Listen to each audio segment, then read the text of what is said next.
This edition of Wyoming Portraits is proudly sponsored by Eastside Homes in Casper. Eastside Homes is Central Wyoming's premier dealer for Schultz modular homes. For quality, service, and the best value for your money, visit with the professionals at Eastside. And welcome home. Eastside Homes, located just past the main post office on Forest Drive in Casper.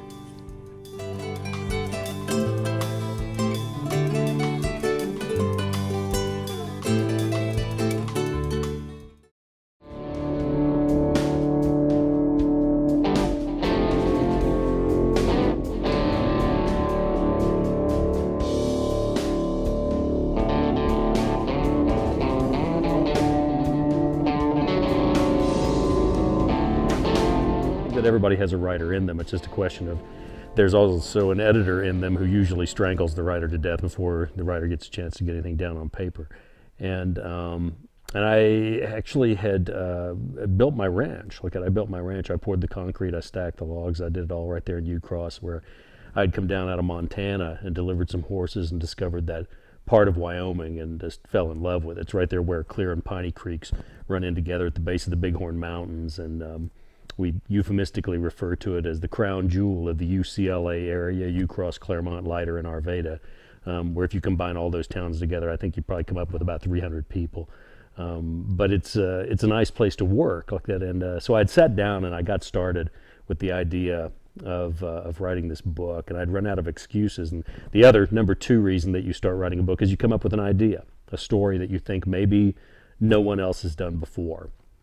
And I had this idea about a girl, a Northern Cheyenne girl with fetal alcohol syndrome, who is taken into a basement and abused by these 4 teenagers, whites, in a nearby town. And they basically get off with suspended sentences, and then after a period of time, each one of them starts turning up dead, shot with a .45-70 Sharps buffalo rifle. And it kind of lands in this sheriff's lap. The sheriff that I came up with, like at Walt Longmire, he's kind of a little bit different than a lot of the protagonists that you see in crime fiction. I mean, the ones that I generally make fun of in crime fiction are the 6'2" of twisted steel and sex appeal. Every woman wanted him, every man feared him. He could kill anyone with a number 2 Ticonderoga pencil in 3.2 seconds. And in case you can't tell, I hate that guy more than anybody else, because like every other guy, I get up in the morning and look in the mirror, and that ain't the guy that I see. So I made Walt a little bit different in the sense that, I made him what I tend to refer to as over. He's over age, he's overweight, he's overly depressed.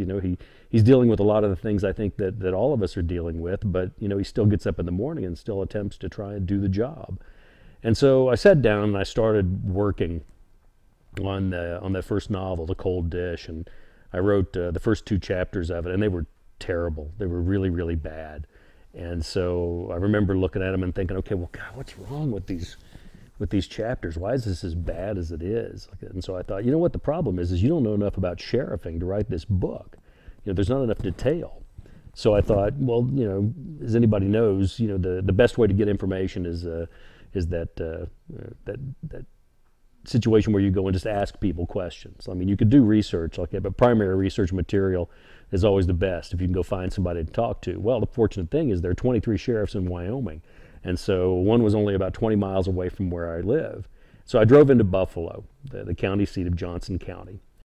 So I walk in the door of the sheriff's department there in Johnson County, and this is before 9/11, so there is no computer room, there's no bulletproof glass or anything like that. And so I go in, and there's a wooden counter, and at the end of the counter, at the end of the hallway rather, look at, there's a door propped open, and there's a guy's boots propped up on his desk. And so I knock on the door there, and this voice goes, "What?"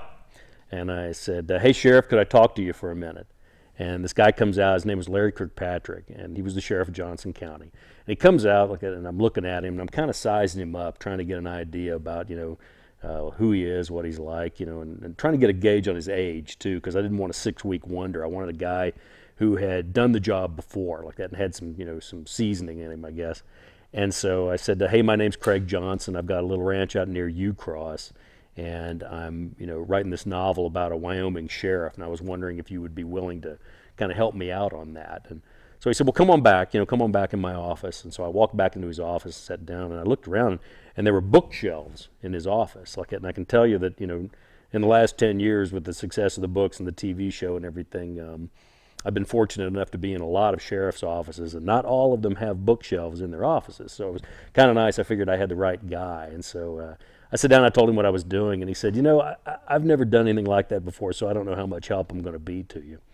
And I said, well, I'm not really looking for literary criticism. I'm looking for, procedural aspects of how a rural sheriff in Wyoming would process a homicide investigation. And he said, well, what the heck? I've never done anything like that before, but yeah, I'll try and give it a shot. I'll see if I can help you out with it. And so I walked out of there, convinced that I had solved my problem. I had that primary research material and had a guy I could talk to. And so I went home and I added on to my house. And then I built a barn and added on to the house again. And my wife, Judy, had a store over in Sheridan she wanted to start up. So I went in, the old Katie building was there, so I tore it all out and rebuilt it and got her store all up and going. And came back out to the ranch and sat down at the office and opened up that third drawer down on the right-hand side, and those two lonely little chapters were looking up at me, and almost 10 years had gone by. I pulled those two chapters out and I looked at them, and they were just as bad as I remembered them being all those years before.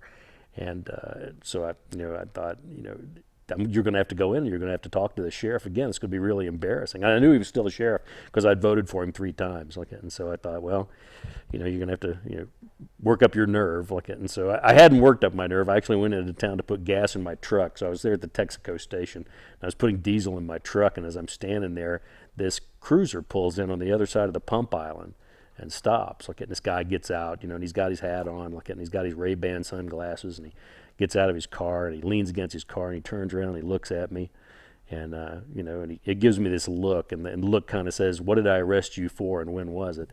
And I looked at him and I said, I thought it was going to be worse than I thought because it was going to be in public. So I stuck out my hand and I said, "Sheriff Kirkpatrick, you're probably not going to remember me, and he looks at me and he goes, "Your name is Craig Johnson. You're the one that's got a ranch out near Ucross, and you're the one that's writing the murder mystery about the Wyoming sheriff." And I looked at him. This was amazing. I looked at him and I said, this is from almost 10 years previous, a 5-minute conversation from 10 years previous. I looked at him and I said, "That is absolutely amazing."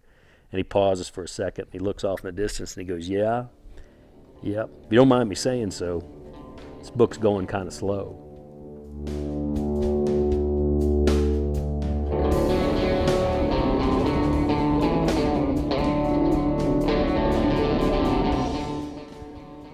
Was fortunate enough that the books actually got picked up by a big agent in New York, and passed on to Viking Penguin Publishing, which was really nice. And one of the things, the mistakes that I made is that I think I made a mistake that that a lot of beginning authors make. Was I figured, if I get them to publish this book, they're never going to publish another one like it. So I'm putting everything I've got into this one.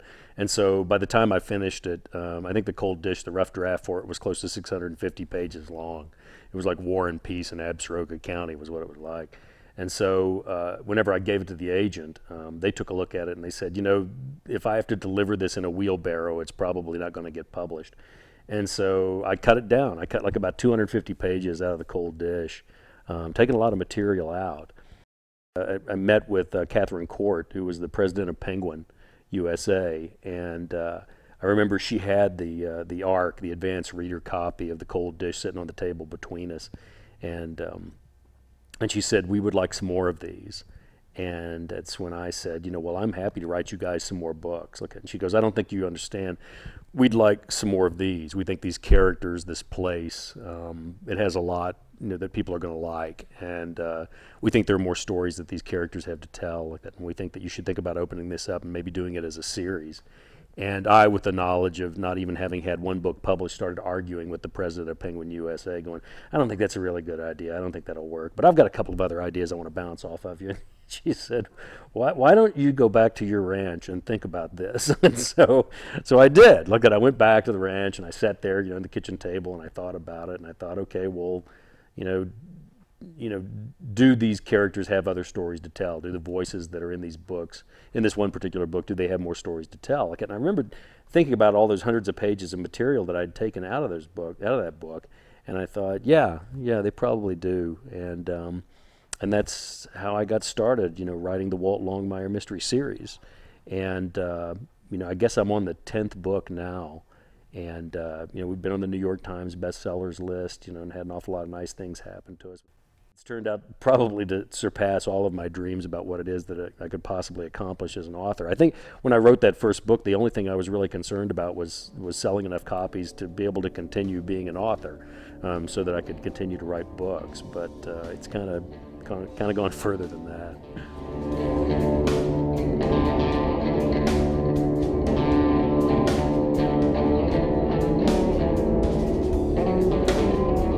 I got contacted by a woman by the name of Greer Shepard, who was actually the producer for Nip Tuck and The Closer and a bunch of other shows. And she and Hunt Baldwin and John Coveney were these producers like that were showrunners like that had done a lot of stuff. And they had a kind of a track record like that where they had done a lot of stuff and good work. And so they contacted me and they said, we're interested in doing a television show based off of the books. And that was kind of a new thought, because I'd always thought that it would probably end up being a feature film like that. But then I started thinking about it, and generally, an awful lot of the time, if your protagonist is not a vampire or a drug dealer or a spaceship or something like that, generally a more mature themed film like that will last, in the movie theaters maybe about a week or two. And then it ends up in the bargain bin at Walmart for $4.99, and I really don't know how much good that does your books. I mean, because the reason I was going to do it was visibility for the novels, and the idea that that they would have an opportunity to do more than one show, the fact that that they could do a lot of different stories and not just one, and the fact that it would run over months, every week. That kind of appealed to me as far as the visibility for the books, and so I was interested and intrigued by the idea, and the conversations that I had with them were very nice, in the sense that they'd actually read the books. And that may sound funny like that, but a lot of times, producers, directors, a lot of times they'll get the idea that something's a hot property and they decide that they just want to do it because it's a hot property, but they really don't know anything about, the material.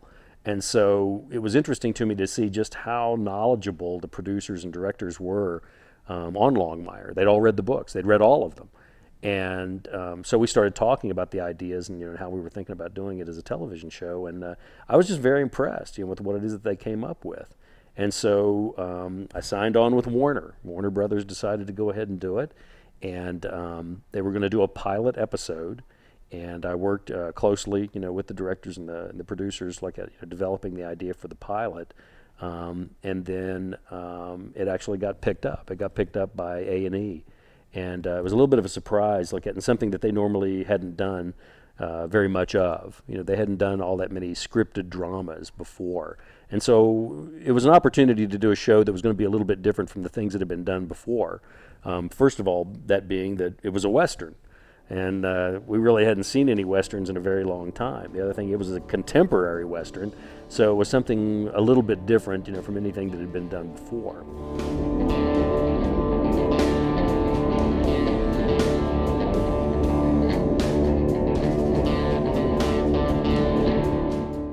It was interesting how it evolved, to it actually getting done, because so many of these projects like that, they don't make it, or the pilots are made and they don't get picked up by one of the networks.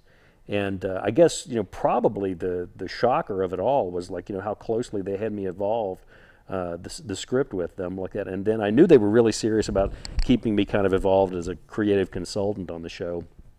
Whenever they started sending me DVDs of the auditions for the actors that they were considering for the different roles, and they had asked me, they had said, well, do you ever think about actors, whenever you're writing the novels? And I said, no, I've got friends and family and neighbors and everybody that I think of, for the different characters.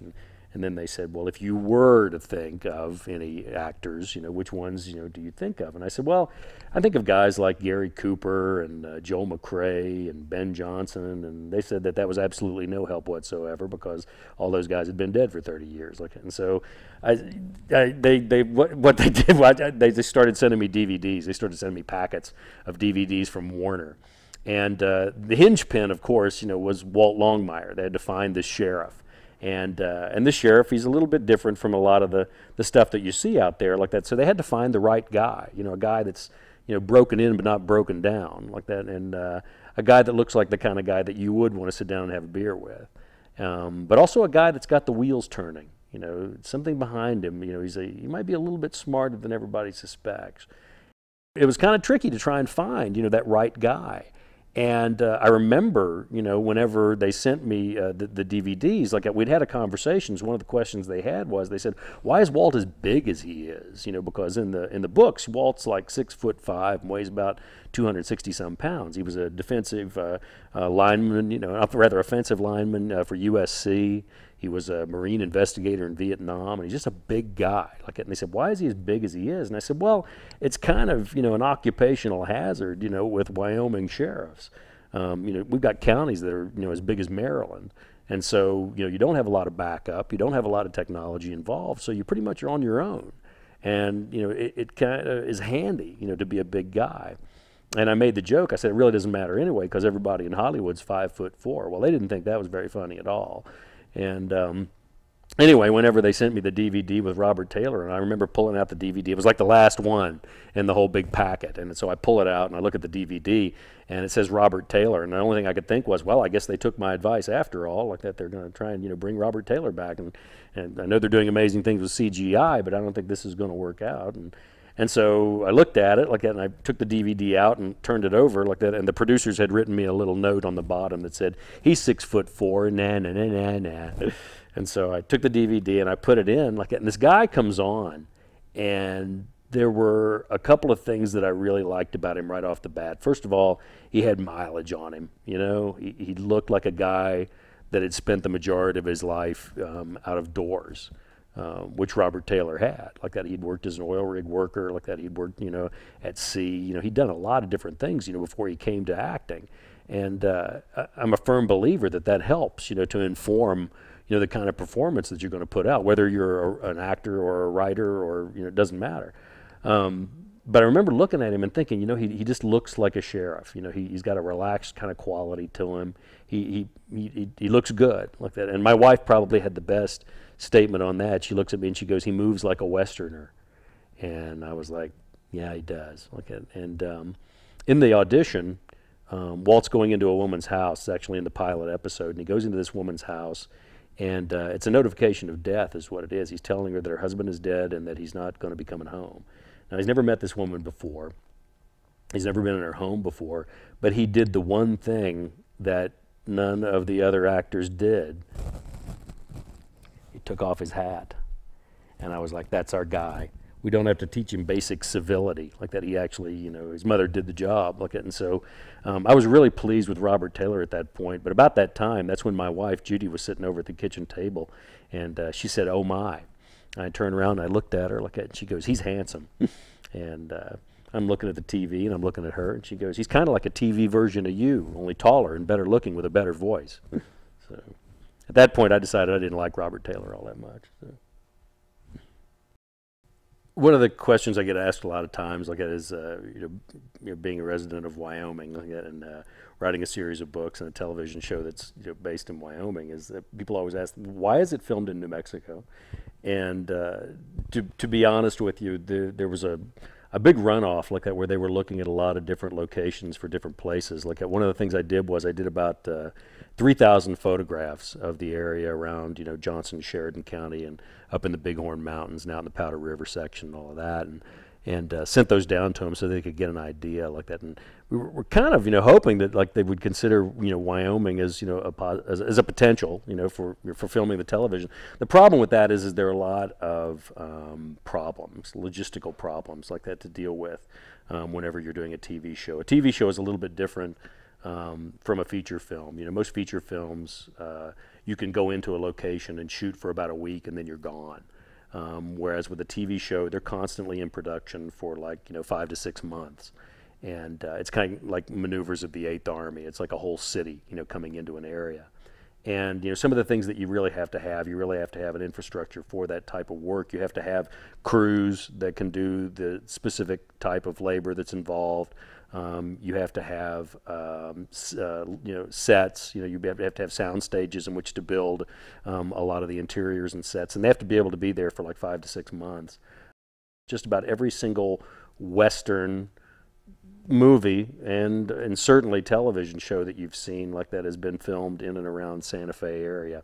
They have some certain advantages like that. One is that their winter is not 9 months long like it is here in Wyoming, like that. But to kind of give it a little bit of perspective, like that, the New Mexico Film Commission has a staff of about, I don't know, 70-some people like that, and the Wyoming Film Commission has a staff of 2. And so it's really, I guess, not so much of a priority with the state just yet, but I still hope that someday like that we'll see a point in time when a lot of things will be filmed here in Wyoming.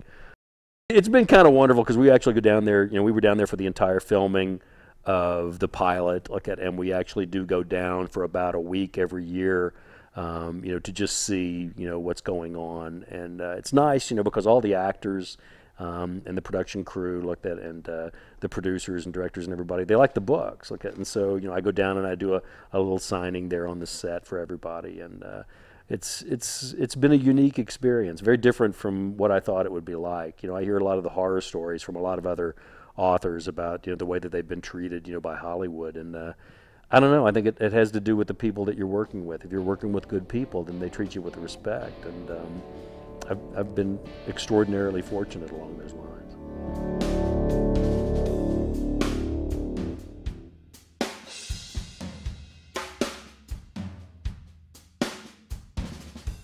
We had done Longmire Days in Buffalo, Wyoming before, because Buffalo is kind of Durant. It's kind of my model for Durant. Which is not that much of a surprise to anybody, because there's a Busy Bee Cafe that's right there on the main street. There's the Jim Gatchell Museum, which is the old library, the old Carnegie Library that's right behind the courthouse. And so if you look at it, you can basically see Durant and Absaroka County. And so to take advantage of that, they actually decided to do Longmire Day a couple of years back, and that basically consisted of me sitting in a tent signing books, and so it really wasn't all that grandiose of a project when you get right down to it, but hundreds of people showed up, and so it was kind of a surprise, I think, to everybody, and so we had a grand time. The next year it came by, and they said, well, do you think you can get some of the people from the TV show to actually come up and come to Buffalo? And I said, well, I don't know, which ones do you want me to ask? And they said all of them. And I said, okay. And so I went and I started going through the cast and asking them while I was down there on the set, and every single one of them wanted to come to Buffalo, Wyoming. They all wanted to see, where it was that the books and the television show actually take place. And so we made arrangements, for them to come up, and have a nice place to stay for about 3 days. And Longmire Day kind of advanced to being Longmire Days, so it was kind of a 2 to 3 day event at that point in time. The Chamber of Commerce, for Buffalo and Johnson County, they had hoped that maybe 2,000 to 3,000 people would show up. They figured, maybe about 2,000 to 3,000 people. And I remember going and getting Robert Taylor and bringing him into town. And we got to the hill there, right before the courthouse, and they had blocked off the main street. And there had been no talk about blocking off Main Street. And so we stopped the truck, and we both kind of raised up in the truck to look over the hill.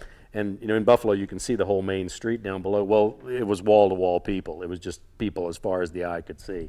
And Robert Taylor looks at me, and he goes, I'm not a math major, but that looks like more than 2,000 to 3,000 people.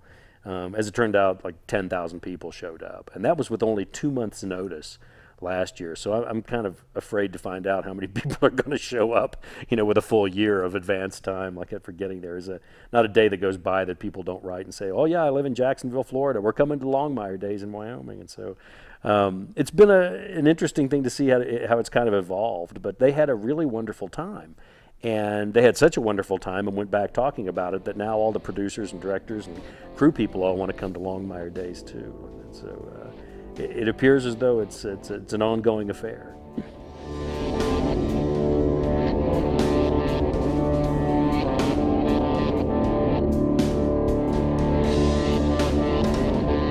People ask, they always say, well, do you get tired? Do you think you'll ever get tired of writing the Walton books? And I don't know. So far, that hasn't happened. So far, people ask. They say, are you losing your interest in them? And I got to admit that I'm having more fun writing the books now than I did when I started out. And I don't know if that's because, maybe I feel like I know a little bit more about what it is that I'm doing, or that it's just finding different ways to get involved with the characters. I don't get a lot of pressure from Viking Penguin about the books, about what it is that I write. They give me a lot of creative freedom to write about anything that I want to write about, and generally the Walt Longmire books start off with some sort of social problem, something that that I think is wrong, an injustice like that I want to try and write. And Lord knows, like, you can find enough injustices, in every newspaper, across the country, that I could try and right those wrongs for the next 530 years and never make a scratch like that. So I never worry about running out of material for Walt. And the characters are interesting enough, like that they have evolved. Things have changed, in their lives in the last 10 years. A lot of things have evolved in their lives and continue to evolve. I think that's kind of the lifeblood of a series. You really can't have a series of books where the characters just go through the motions and have the same things happen to them over and over again without it affecting them, without it changing them. That's just not the natural way of things, natural state of things. So I haven't run into much of a problem as far as that's concerned, and I would imagine that I will be writing the Walt Longmire books until I collapse over top of my laptop computer, and that's okay by me. The TV show is it's going strong. Look at it. It's as I said, the highest rated scripted drama in A&E's network history. They've had all these other big shows that have come out like that, but we continue to be their top rated scripted drama. And I think that there's probably a certain amount of a reason for that. The show's actually been translated and sold into the majority of the countries in the world, and doing extremely well all over the world. You got to give credit where credit's due and say that Buffalo Bill was over there doing all of those Wild West shows all over the world, and specifically in Europe.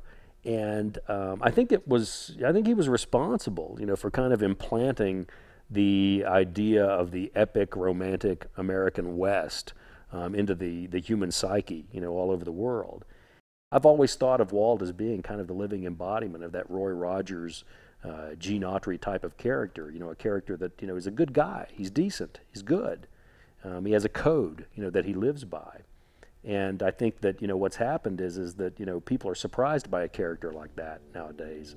An awful lot of the characters, tend to be, that anti-hero type of character. And so they're surprised by Walt because he's decent. And I think that exemplifies a lot of what makes Wyoming what it is.